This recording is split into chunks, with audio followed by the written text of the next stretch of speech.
आज ना ऐश्वर्याच्या शाळेतली गॅदरिंग होती आणि ती बघा कशी मेकअप करते.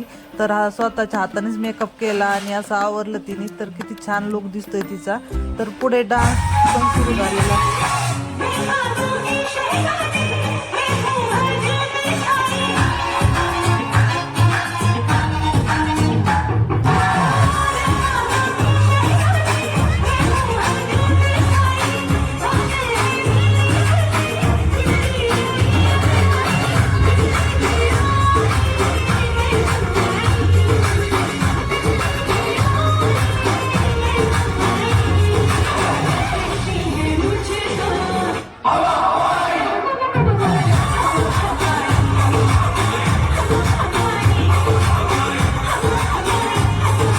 डान्स झाल्यानंतर दुसऱ्या डान्सची तयारी सुरू होती. तर असा होता आजचा छोटासा व्हिडिओ. आवडला असेल तर नक्की लाईक करा. बाय.